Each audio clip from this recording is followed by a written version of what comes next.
Thank you for having me. Can you see that picture all right? What do you think it is? It is definitely a church, isn't it? This particular one's in Nepal. And TearFund, as you probably know, is an evangelical Christian development charity. We're there in times of disaster. We're there in everyday, ordinary times, serving people in poverty, whoever they are, whatever they believe, all faiths, no faith. And we do that because Jesus loves those people and they're worth it.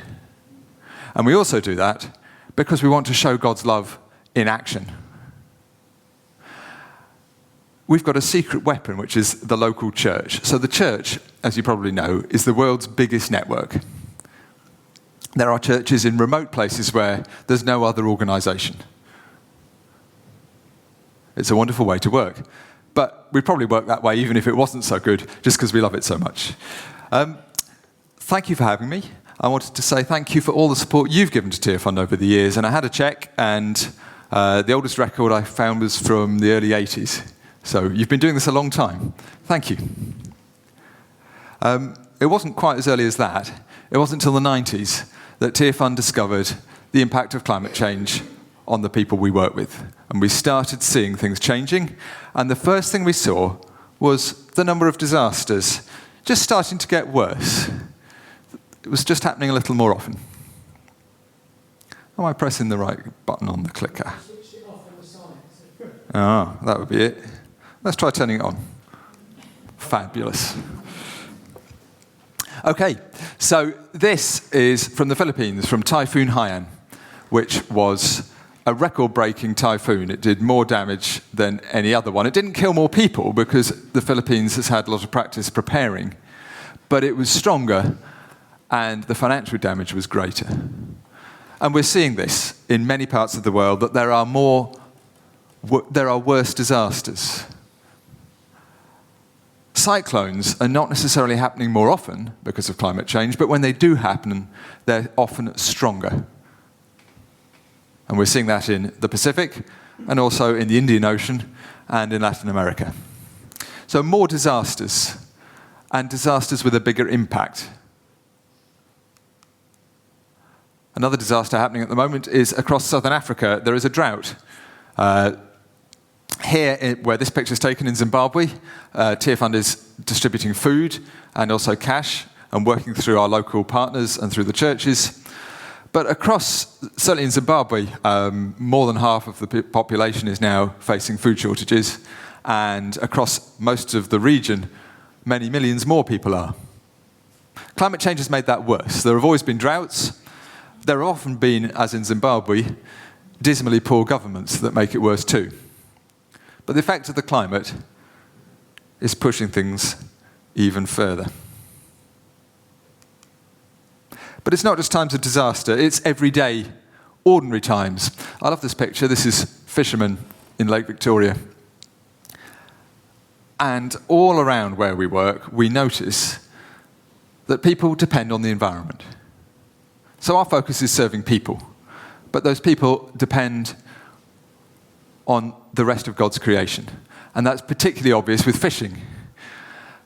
And farmers are finding there is less rain, and harvests are getting worse, or the rains are less predictable. And fishing communities are finding often there is less to eat. The catches are getting worse, the fish are getting smaller. And TearFund is there for them in those ordinary times as well, helping people prepare, helping people find alternative ways to make a living.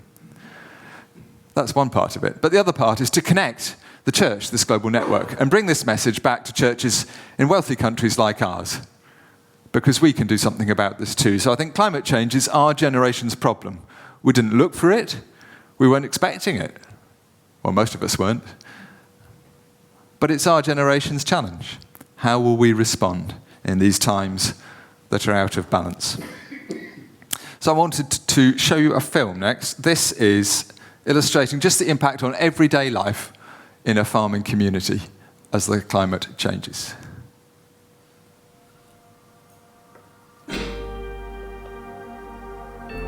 My name is Sylvia, and I live in Chirambi village in Malawi. I have 4 children, but my husband left because of the challenges we are facing. and most years we do not have enough food. As a mother, I feel so sad when my children are crying with hunger. I have seen a big change because when I was a girl, the rains used to come consistently and it was good for farming. But last year I harvested 4 bags of maize from my garden and I've only got 1 bag left. In the past I needed 20 bags to feed my family, but even when we face hunger, I have learned that God is love. So I believe that one day I will get a breakthrough. Malawi is experiencing a lot of challenges, but the poorest of the poor are the ones that are suffering most from the impact of climate change. One of the ways the church is helping communities is through a program called Foundation for Farming, where farmers are taught new technologies of farming. Families who are producing very little food are producing more than 10 times as much now. My name is Polly. After I learned about Foundations for Farming 3 years ago, I was filled with joy because I could see things were going to change for me. In the first year, we managed to harvest 16 bags of maize. We sold 1 and invested the money in livestock, which has brought a big change to our family because now we can sell a pig or a goat and buy anything we need. But the Foundations for Farming group also trained us how to run a business and taught us how to manage our savings. So I also started making and selling donuts. This helped me to buy a bicycle for collecting water. Having enough food has enabled my husband to start teacher training, and we are even building a new house. Now people look at me and my family differently. I support others, and I'm useful to the community. The church has also helped me to know Jesus more and to trust God, that God is able. The poor are being assisted by members from the same community. So the church is more visible through its acts of giving, and the church is available everywhere. My hope is that Foundation for Farming spreads out to many other communities that are suffering from food insecurity.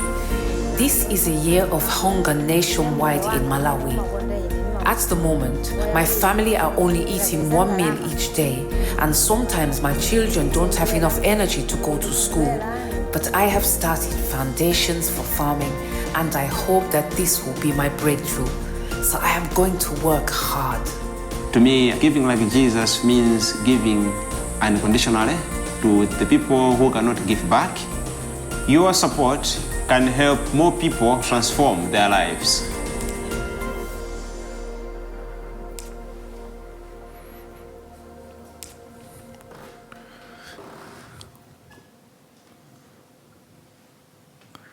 So we are fighting climate change with many things, including donuts.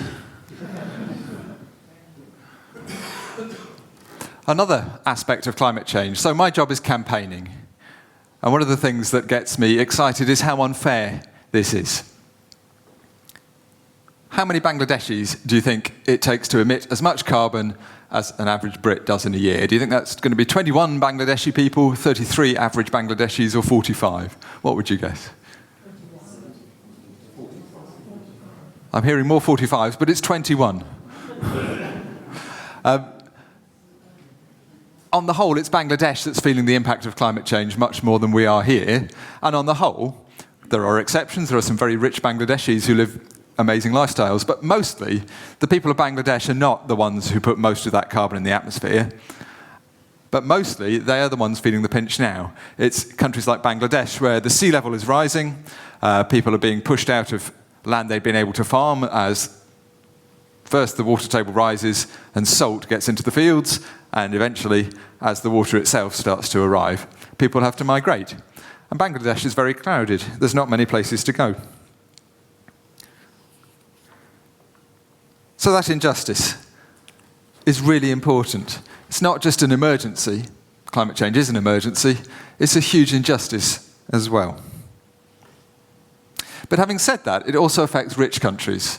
As we've seen recently, this is a picture from the bushfires in Australia. A much wealthier country than Bangladesh, and a much higher emitting country than the UK too.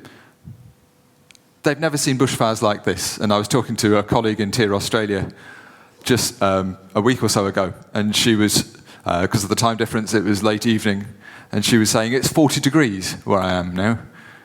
We're not going to be able to get to sleep tonight.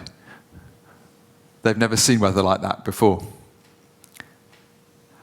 And for TearFund, the main reason we care about climate change is because it's hitting poor communities. It's because of people. But, as I expect you've heard in the rest of this series, the rest of God's creation also matters for its own sake. And as I talk about Australia, I'm sad that the Great Barrier Reef will probably die. In fact, all of the world's coral is more likely to die than not, depending at what level we stabilise the world's temperatures. The target we're aiming for is 1.5 degrees. At that level, there will still be coral. There will still be a Great Barrier Reef. If it goes above 2, there probably won't be. And this is my local church in Staines, in Surrey. Staines is called by the estate agents Staines upon Thames, because it's got the Thames going through it. And a few winters ago, the Thames went way beyond where it should go and went into the church. So you can see beyond that gate, the Thames is meant to be. Inside the gate, it's not. But we had a huge flood that came up my street, which has never flooded before in living memory. It's not just far parts of the world, it's also here. We are feeling the impacts. And we've always had storms like we're having today, but they are more likely as the climate changes. And so are floods. And so are droughts. And so are some things that perhaps most of us are secretly quite pleased about, like slightly warmer winters. Okay, practically, there are lots of things we can do. As we heard in the video, Foundations for Farming helps farmers cope as the climate changes, helps them find other ways to make an income, helps them farm better, helps them find new crops, and also helps them hedge and grow more than one crop. And these are very powerful things.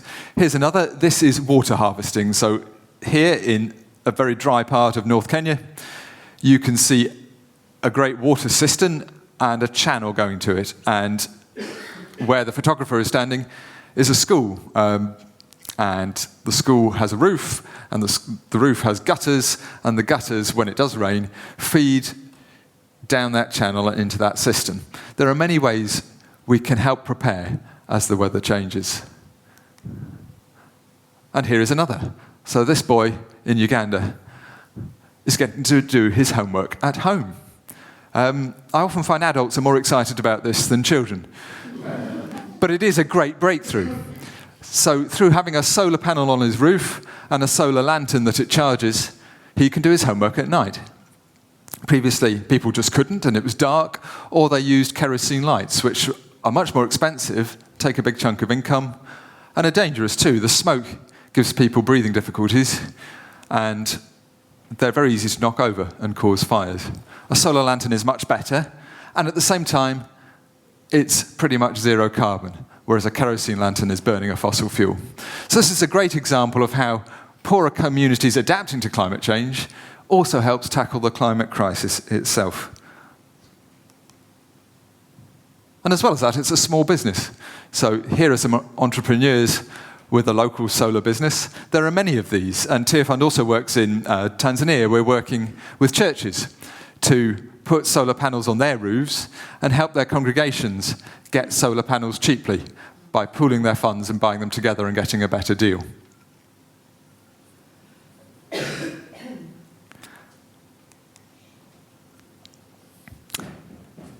But back to my favourite bit of TearFund's work, which is the campaigning, the speaking up. So there are so many things we can do without waiting for people in power, without waiting for governments, without waiting for companies. But there are some things we need them to do. So my particular job is coordinating a campaign called Renew Our World, which is groups like TearFund in rich countries and poor working together to speak up for justice, to call on governments, and sometimes others, to overcome poverty, particularly when it comes to addressing climate change.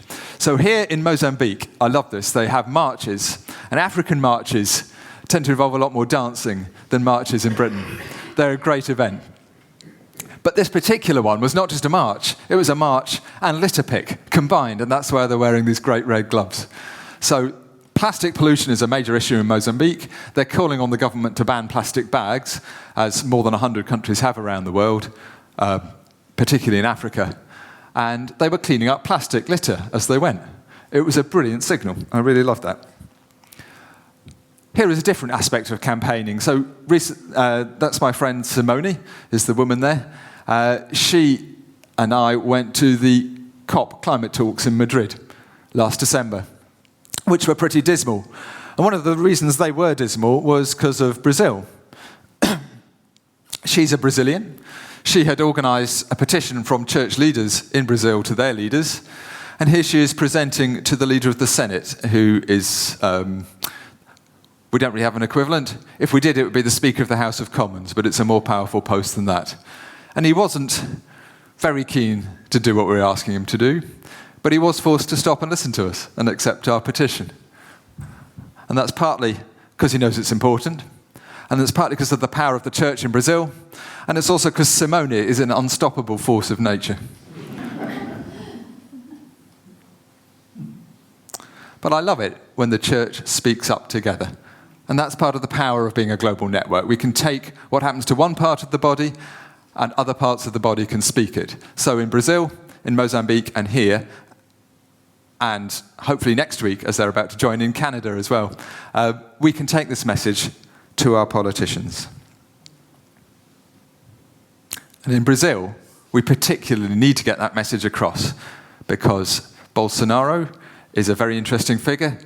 He does not want to do anything to do with the environment. He does not want to admit that climate change is real. He is very keen to burn down and chop down the Amazon as quickly as he can, partly for agribusiness and partly for mining. But he was elected mostly with the votes of the evangelical church.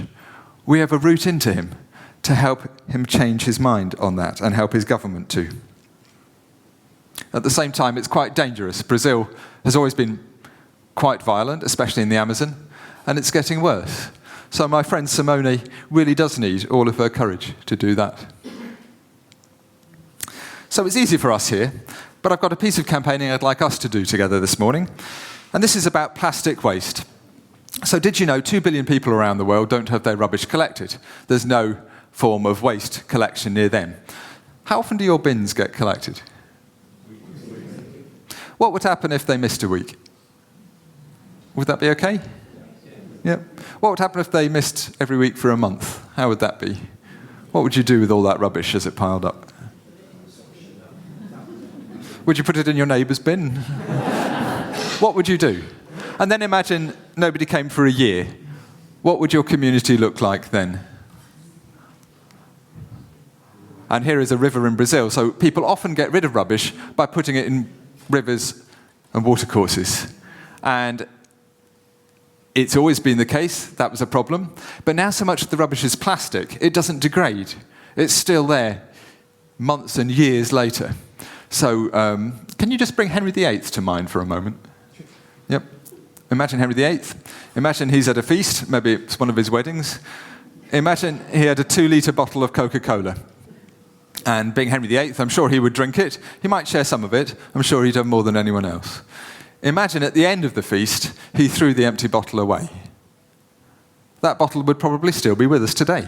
This stuff lasts for centuries. And so when you throw it in a river like this, it builds up and builds up. And then when it rains, it means this community is much more likely to flood. Or also, here's a picture from Pakistan. Plastic waste builds up, and people burn it to get rid of it. And that causes climate change in the emissions. It also causes respiratory diseases from the toxic smoke, as you'll know if you've ever burnt plastic yourself.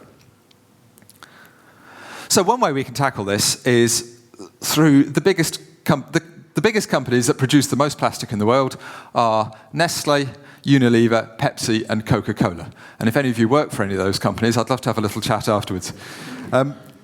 What we're doing is we've got a rubbish petition for them as part of our rubbish campaign. If you would like to find one of these cards on the seats around you, please pick it up now.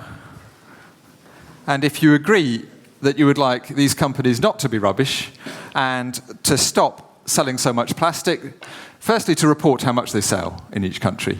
Second, to work quickly towards replacing plastic single-use products with reusable ones.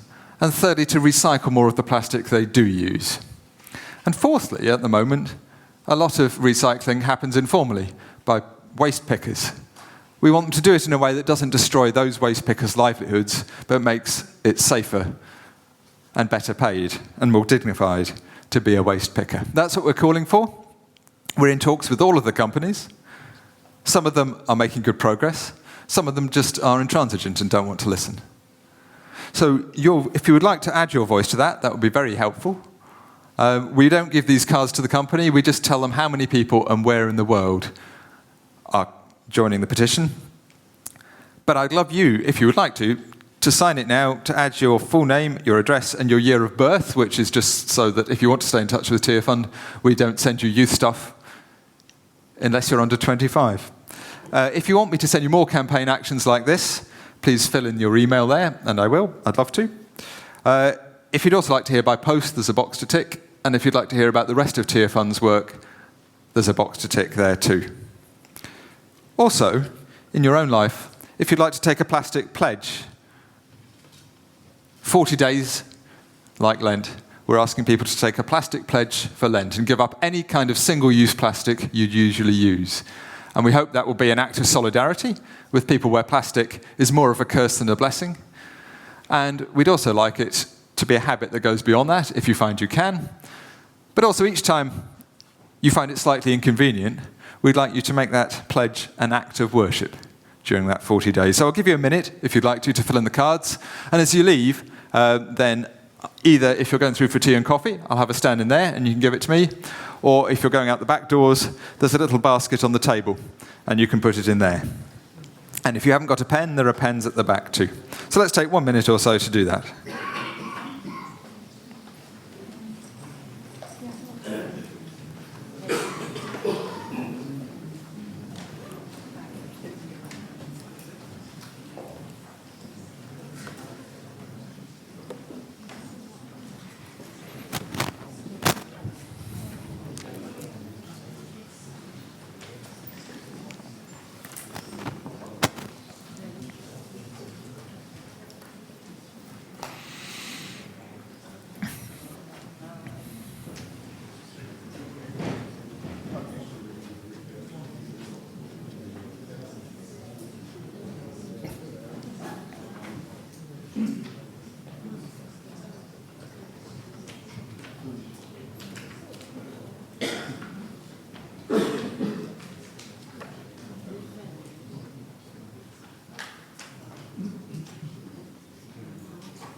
Thank you.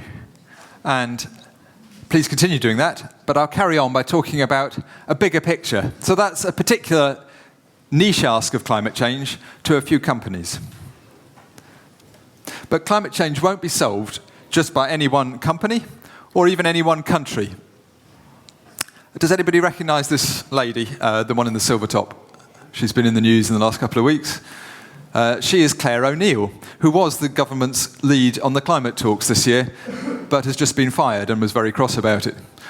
So Helen Heather, my colleague on the right, and I met her at another set of climate talks a couple of years ago. Hearing how feisty she was to Boris Johnson, I'm glad she was so nice to us. I think we got off lightly. So the UN climate talks are the place where, if we get a global deal on climate change, it will happen. They are really important. They're also really complicated. And they happen every year for 2 weeks near the end of the year. This year, the UK is hosting them in Glasgow. And I grew up in Glasgow. I'm really pleased the city has got it. You can't hear it because I left when I was 11. But I did at primary school. I'm looking forward to Glasgow hosting it. I am praying for it. I'm praying that Boris Johnson replaces Claire O'Neill there with somebody brilliant to lead it. But he really needs to get on with that. It's not far away. The thing we most need at those talks is to agree every nation's climate plan. So 5 years ago, at the Paris Agreement, Each nation said, we will have a climate plan for how we will cut our emissions to keep humanity to the safe level, to limit warming to 1.5 degrees. So it's only a safe-ish level, really. It still means millions of people will have their livelihoods destroyed. Parts of the world will become uninhabitable, but not many. If it goes above 1.5, things will go on getting worse. 2 degrees will be a lot better than 3. At the moment, if you add up all the promises each government's made, and they all fulfill them all, which is a big if, we will reach 3.2 degrees of warming as the best forecast we have. That will be catastrophic for lots of the communities TearFund serves. We must do better than that.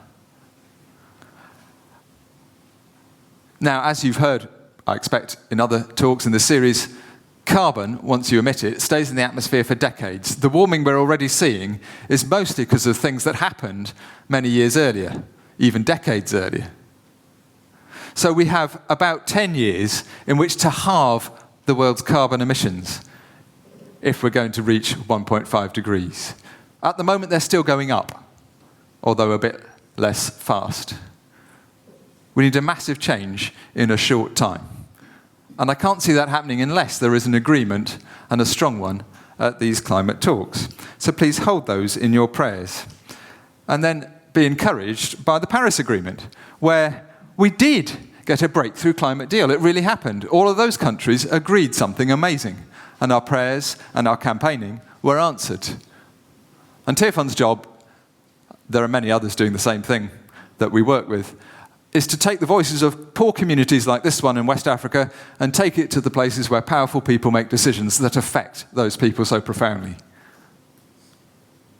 That family won't make it to Paris, but we were able to take the voices of communities like theirs to Paris, and we will do the same to Glasgow.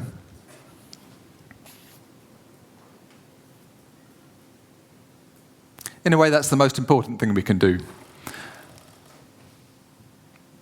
How do we equip ourselves to do it? Well, becoming more educated is important. Your sermon series is an amazing way to do that. If you want to add to it, my boss, Ruth Valerio, has just written the Archbishop of Canterbury's Lent book, saying yes to life. And I recommend it, and I'm selling some copies afterwards if you want to get one. And at the heart of that is understanding that tackling climate change is part of discipleship. We're not just doing it because it's in the news. Partly we're doing it because it's who we've always been. We've always known there was more to life than piling up as many possessions as we could in the time that we had. And we're not just doing it because the people around us are. It's who we've always been. I hope that's an agreement. Another way we can do that is together as churches, and I recommend Eco Church to you. A Rocha, who are brilliant, run it. TearFund's one of the partners. And it's a scheme for churches to get you register, to say we are on a journey, and then you start getting awards, bronze, silver, gold. And it covers all aspects of the church's life: land, buildings, worship and teaching, community involvement, and campaigning is a big part of that, and church members' lifestyles. And if you get an award, it's free. The only bit you have to pay for is if you want a nice wooden one like this, which is made from recycled pews from a church in Edinburgh. And I hope you get one before long. Other things we can do are put solar panels on the roof. And 2 weeks ago, these panels went up on my church's roof. And I'm just so smug about it, I can't bear not to tell you. Even though it's not really relevant. Something else, connecting those solar panels to the big picture. Big changes can happen. Britain isn't doing nearly enough to cut our emissions, but they are falling, just not fast enough. And the biggest thing we have done is through this beautiful graph here. You may not yet have a favourite climate graph of your own, but I do, and it's this one. So this is how Britain gets its electricity. The black is coal. Back in 2012, coal was the biggest way we generated power, and it's the most polluting. Gas is the blue. It's only about half as polluting as coal. It's still a fossil fuel. We still need to close our gas power stations in due course. But the immediate thing is closing our coal ones. We're doing a great job of burning less coal to produce electricity, as you can see. And the red is wind. What colour would you give wind? I'm not sure. They've gone for red. And you can see the amount of red year by year is increasing massively. And the yellow, which is solar, slightly. And the brown, which is biomass, increasing as well. So this is a massive change, and we've kept the lights on, and the economy's grown while we've done it. Great things really can happen, really quite fast, which is just as well, because they need to. Okay, who remembers this advert slogan, because you're worth it? So going back to our passage, I think this is at the heart of climate change. It's an accident. We didn't know it was going to happen. We were often doing perfectly innocent things.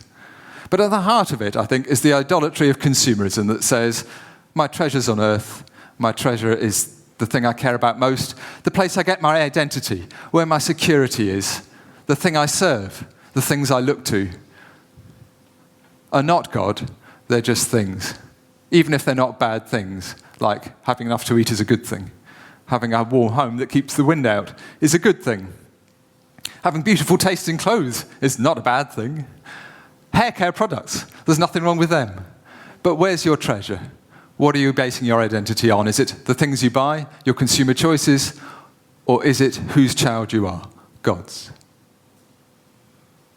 It's so easy to do that as individuals, and collectively, as an economy, we also put mammon first. We serve the economy, we think if it keeps growing, all will be well, we will have all we need.